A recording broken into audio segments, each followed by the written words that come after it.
How do you choose your channel partner? You brought up that point and I'm so itching to ask that.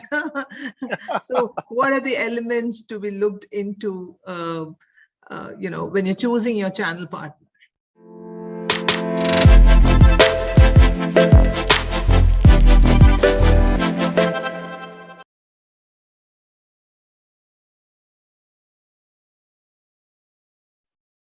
Choosing a channel partner is very much like hiring a new employee.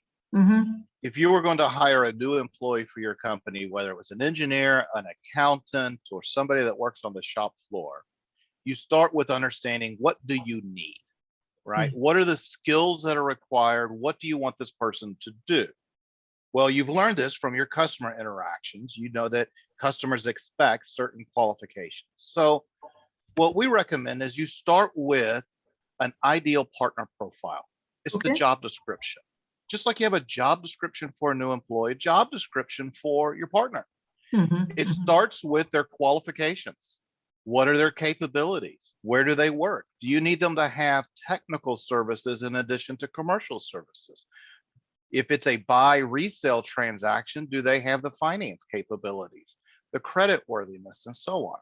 So basic qualifications of a partner. Next, roles and responsibilities. Just like in a new employee, they want to know, what do you want me to do? What's my job? Well, let's document this.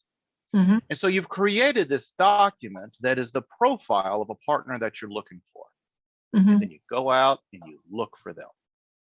What we see too often that occurs is manufacturers or the vendors, whether they're manufacturers or service suppliers, vendors will partner with partners, with distributors and resellers that come to them and say, hey, Lena, I can sell your services. You should hire me.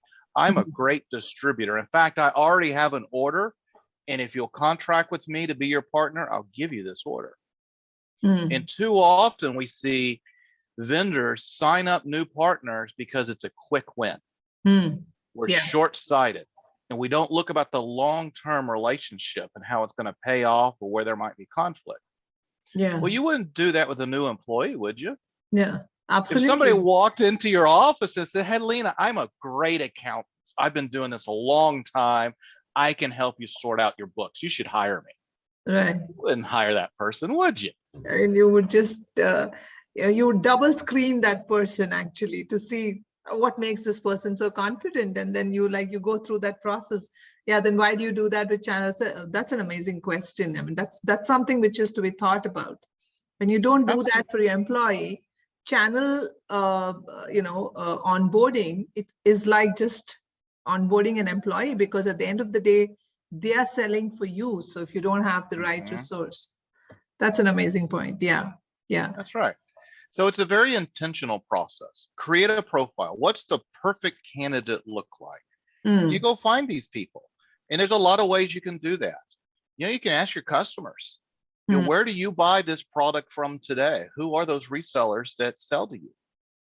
Who are your competitors? Who do your competitors use? Is there an opportunity to steal a reseller or a distributor from one of your competitors? Maybe you found somebody that's an up-and-coming entrepreneur in the business space and you want to give somebody a chance. You see something in them. You might choose them. And then there's also different services that are available. There are rep hunter websites. We call them the headhunters for distributors and manufacturers for reps. There are services that you can provide, you can find as well to help you find the right people. But it's an interview process, right? Just because you find a candidate, don't sign them up right away. Let's make sure they understand what the job is and that they're going to be qualified to do the job, just like hiring a new employee. Yeah, the stability, their reference in the market, what did success look like for them? Because at the end of the day, they're representing your brand. So it's equivalent to onboarding an employee. I mean, that's an interesting fact which comes out. Generally, that's not the seriousness taken when you are selecting a channel partner. Have you seen some instances where that's been a failure because they've not gone through those that approach, and you've seen success because they've gone through the signs of planning, a channel onboarding?